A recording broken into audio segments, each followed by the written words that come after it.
The spiritual power of the self-gaslight is kind of a crazy video title, I'll give you that, but it is true. And I just want to explain this concept to you in the many ways that it has come back into my life and allowed me to manifest new things, bring myself newer and happier mindsets, just generally make my life better via self-gaslight. So if you've ever been gaslit, if you've ever been just consistently lied to or manipulated, then you know that unfortunately your brain is very dumb. It's very stupid.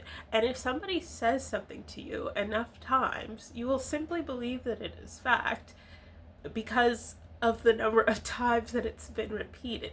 Your brain will latch on to little stupid pieces of information to say, well, that thing I've heard a million times must be true because here is an anecdote that seems to prove it. Of course, it only proves it because I'm looking for it to prove it. Your brain is doing a great big confirmation bias, but it still takes it as, well, this thing that I've heard a bunch must be true. So if your brain is as dumb as mine, which it is, this is just how brains work. So when your brain is able to do this dumb stuff, where just because it hears something, it believes it, you may as well use that little bit of silliness that you've got between the ears to your advantage. So the self-gaslight is a term that I coined when I was first in therapy and I was learning about CBT, cognitive behavioral therapy. But it is a term that came back around later when I learned about the power of manifestation and positive affirmations. And it's a term that is coming back in again now as I am learning about shifting identities and creating a new reality for yourself. It's all the same. It is all tapping into the same concept. And that concept is that we are what we think we are. We do what we think we can do. Our brains operate within the cage that we put them in. It's very silly, but that's the way that it is. For example, if you think you're a good student, then you're more likely to pay attention in class. You think you're a bad student, you're more likely to not pay attention because you're a bad student anyway, and it's not going to go well. You're not going to pass the test, so why would you waste your energy paying attention, right? And so the self-gaslight is sort of like a positive affirmation that you're giving yourself, something that seems untrue, right? A lie. And you're just going to keep telling yourself that lie over and over and over and over again until your brain starts looking for little snippets of information that prove that that lie might not be a lie, and then suddenly it's not a lie. Suddenly you've gaslit yourself into a higher calling. It's just that's it. So let's actually look at CBT so that I can show you exactly what I'm talking about. Okay, gaslighting, not an official therapeutic term, by the way, but gaslighting as we colloquially know it is a strategy that is intended to break down the trust you have in your memory, instincts, and self-esteem. The spiritual power of the self-gaslight. We're doing the same thing. You are going to break down the current trust that you have in your memory, instincts, and self-esteem. You remember yourself being a loser, being a failure, being incapable of anything. You instinctually act in a way that aligns with those memories, and your self-esteem, pretty low, also aligned with those memories. So what we're going to do for the self-gaslight is we're going to say, hey, you know what? That was all cute, but I'm done with that. I'm done with that. I am intentionally going to break down my trust in those beliefs, in those memories, and in that whole plan of action that I've been doing for myself. If we look at cognitive behavioral therapy, one of the things that I learned with my therapist back then that was like a fave for me was, and you could hear this, oh my god, getting an allergy attack in the middle of filming a video. This is the third time this has happened. Like, I cannot live. Give me 1 second. Okay, as I was saying, you're going to hear this referred to in a couple of different ways, but the one that I tend to remember is the feel, think, do methodology, right? This is a cognitive behavioral therapy concept that says that what we feel, it's a cycle. What we feel impacts what we think, which impacts what we do, which impacts how we feel, which impacts what we think.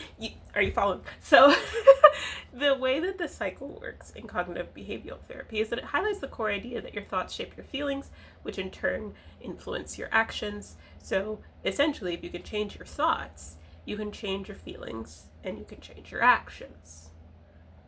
And changing your thoughts really sounds a lot like gaslighting yourself, doesn't it? It really sounds a lot like saying the me that I'm not proud of, the me that isn't able to get the things that he or she is trying to get, the me that isn't achieving on the level that I want to achieve, is not the me that I need to be. It's not the me that I ever was. Okay? So this is where your practice comes into place. And I still remember the worksheets that I got from my therapist explaining these different practices. I'm reading through them and being like, you literally just want me to gaslight myself. But I did it. And it worked. Slay. So the practices that you can, there are tons of things that you can do to put into place. But first, you're going to need to notice what your current thoughts are. All right, you are a self-manipulator in the early stages. You've been dating yourself for 3 months. You're starting to like understand yourself, okay? So you can do this through lots of things. What I chose at the time was journaling, but you're just going to notice what you think and how you feel. I had a big journal that I would, whenever I was crashing out, I would go in there and, have a couple of pages, but I also kept a little journal with me at all times. And when I had a negative thought, I didn't have to do this for very long because I figured out the pattern pretty quickly. When I had a negative thought, I would write down the thought, the date, the time I had the thought, and what that thought came from. So this page, I'll just blast to the past. I thought, I don't know what's wrong with me. So I write that down, and then I write, I saw YouTube, girl, my handwriting. I saw a YouTube revenue reread and started thinking about my failures in the past and how I wasn't able to get a job at the time, and it just felt like it was all my fault. And then from there, you're going to kind of want to logic your thoughts out. Figure out what it is that you're doing with your thought that isn't really factual. So in this example, I was making a false equivalency, deciding that because I had failed to get a job up to that point, I was equivalent to a failed person. That is not true.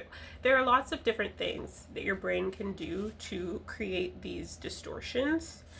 I think I wrote some common examples. Yes, I did. So types to watch out for are going to be mind reading, right? Assuming, this happens a lot in social situations, assuming that somebody around doesn't like you based off nothing, based off not them saying it, just off of your perception of them. You're trying to read their mind and you can't.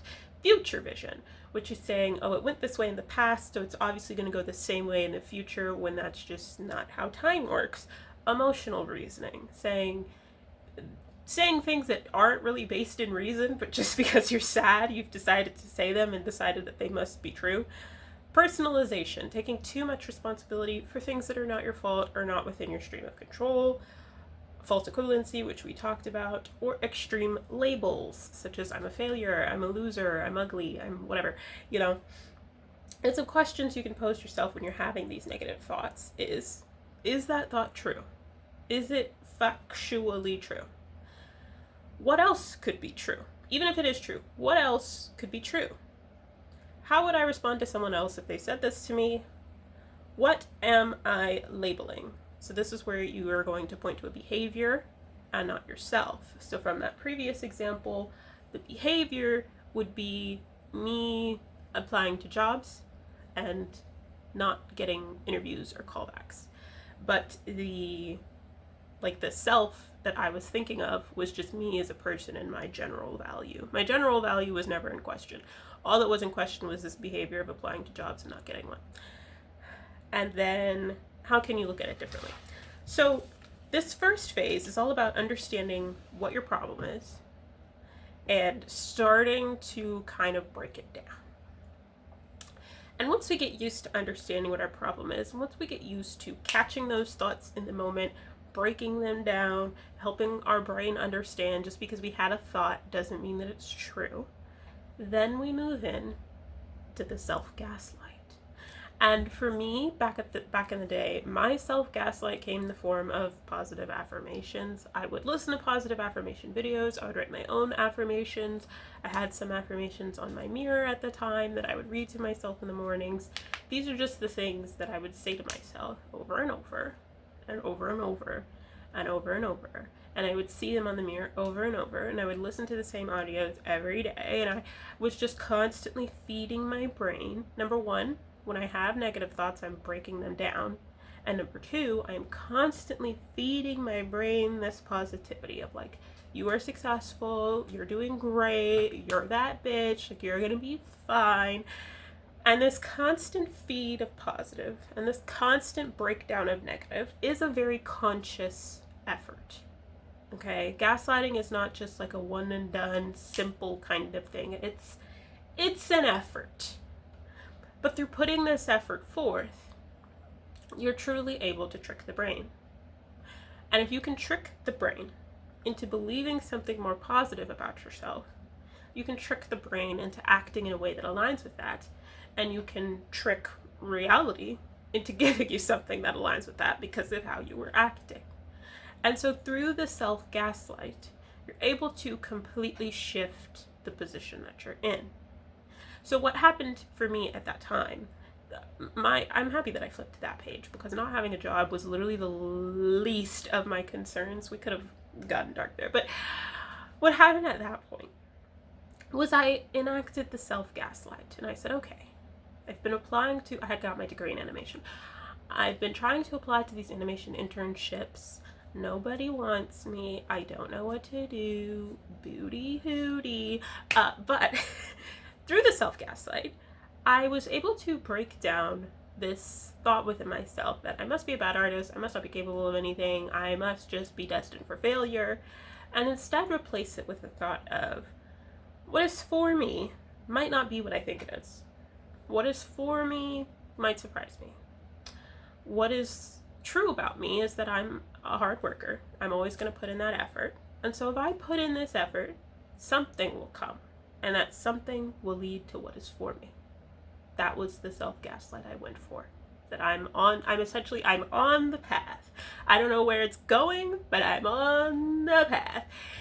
And I ended up not being able to get an animation internship, but I got a design internship very briefly. The owner of that business decided she didn't want interns anymore after like 2 months.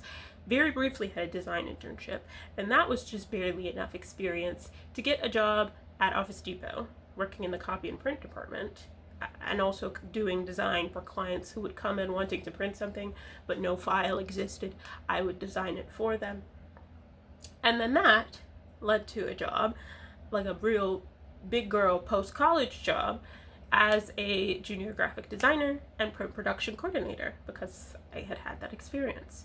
And so I was able to start my corporate career in design, still be in a creative space, because I was able to kind of let go of this thought of like, I've applied to every animation studio in the world, I guess I'm gonna be unemployed forever. You know, we're able to shift, find something new, and that has allowed me to discover that the animation industry might not have even been something that I would have enjoyed, and it's allowed me to kind of shift my career in a different direction and walk down a different path that so far has kept my bills paid and has served me.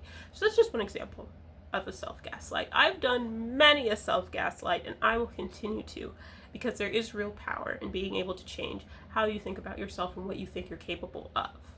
Because when you think you're capable of more, you tend to achieve more. I thank you guys for watching. I'm on this channel working to build my dream life, teaching you guys the lessons that I learn along the way so that you can build your dream life. So if you like this video, subscribe. I will be uploading again in probably another day or two. More of these lessons, more of this progress down the dream life course. So I will see you guys then. Until then, toodaloo.